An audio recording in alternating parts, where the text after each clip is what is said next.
It's not your damsel in distress, average, everyday, run-of-the-mill princess. She doesn't scream and faint without the guys. She's okay on her own. Star Wars has had a huge impact on women. Carrie Fisher reinvented the cliched damsel in distress, turning her into a rebellious princess with attitude. Ahsoka Tano, Rey Skywalker, Tico, Fennec Shand, Bo-Katan, and Jyn Erso show that the power of the Force is not just for boys. I don't know who you are or where you came from, but from now on, you do as I tell you, okay? But what if we were to ask you who the people behind the camera were that made Star Wars? The first name on your lips would probably be George Lucas. You might also mention the instantly recognizable score of John Williams.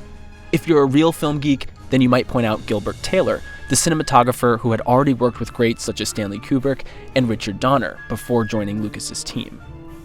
But some of the most significant decisions that have influenced Star Wars for years were not taken by any of these men. Names like Marcia Lucas, Diane Crittenden, and Irene Lamb are just as influential and should never be left out of the halls of Star Wars glory.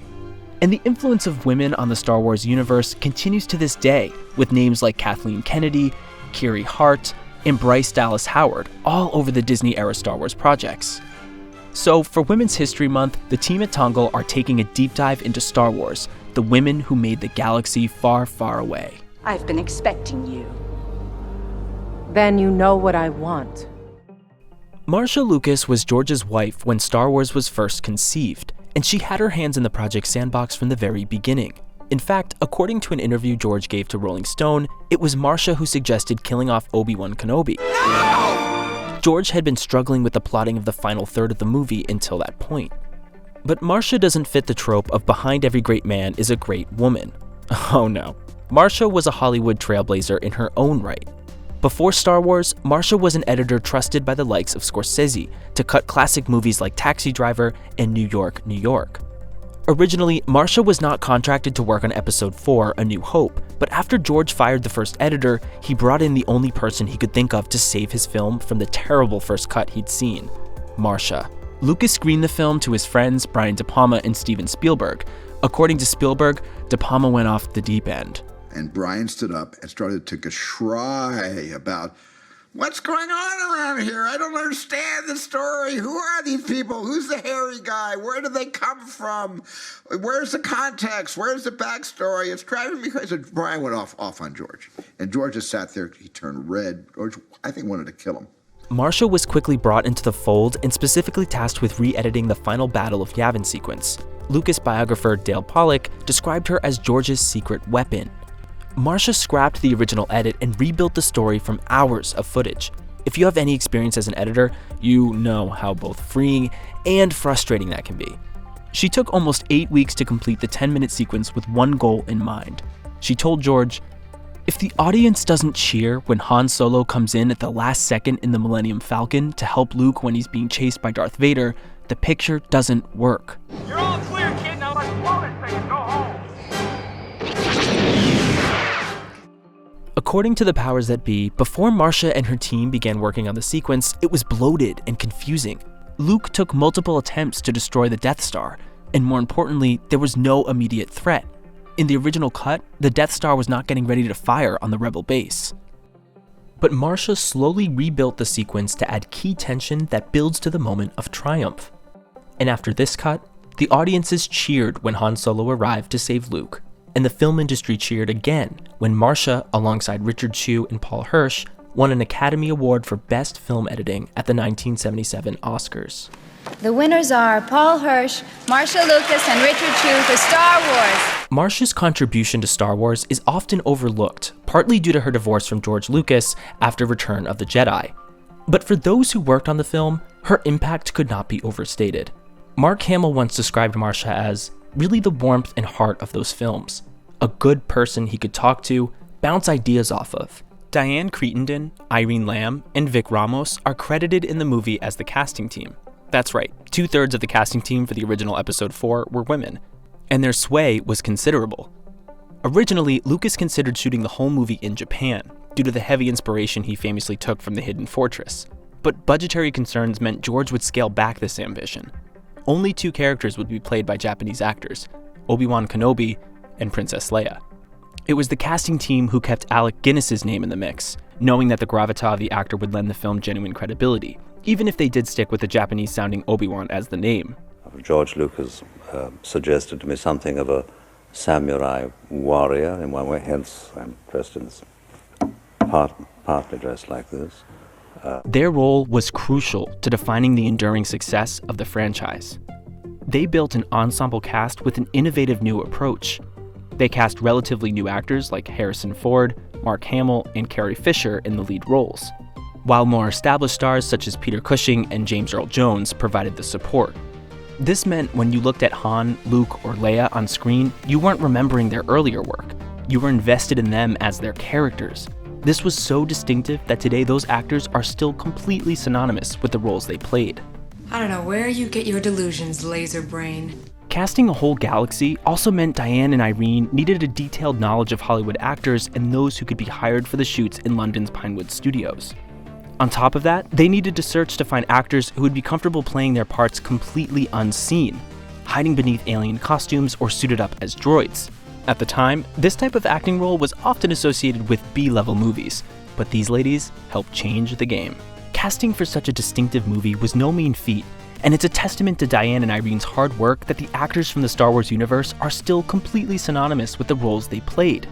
This is what gives the later films such a boost of nostalgia when we see those familiar faces inhabiting their roles once again. That's why I did it. So you'd miss me. Moving away from the 1970s, or a time long, long ago to the present day, Star Wars is a behemoth. A franchise with multiple million-dollar movies, TV shows, and video games all existing within its galaxy. And the head of this franchise is 8-time Academy Award-nominated producer Kathleen Kennedy. Kathleen is the current president of Lucasfilm, heading up Lucasfilm, Industrial Light and Magic, and Skywalker Sound. While the companies are all subsidiaries of Walt Disney, Kathleen is still the leading voice around for all the Star Wars IP. As Yoda would say, there's great responsibility that goes with doing this, and I think that we all take that seriously. So she's the Kevin Feige of Star Wars. Or, given that she came first, Kevin Feige is the Kathleen Kennedy of Star Wars. Make of that what you will. We're not taking sides. Her tenure has been admittedly rocky, with the third trilogy receiving mixed reviews, and the Solo movie bombing so hard it made Disney rethink its entire Star Wars strategy. But Kathleen's leadership is on much more sure footing now with the success of Star Wars on the Disney Plus network. Most notably, Jon Favreau's The Mandalorian, receiving wild praise from fans and critics alike. Future projects like the upcoming Obi-Wan Kenobi series featuring a returning Ewan McGregor has also been met with enthusiasm. When Kathleen Kennedy took the reins at Lucasfilm, she began the story group and appointed TV and film writer Carrie Hart to run the unit. The group was charged with ensuring the stories told on every platform are connected and stay true to the Star Wars canon. Carrie's first move as leader of this group was a bold one. She decided the story group should be entirely female and appointed Rain Roberts and Carrie Beck to the group. They shared not only a passion for Star Wars, but a passion for balancing out the galaxy. In the original trilogy, women spoke half as many words as the men did.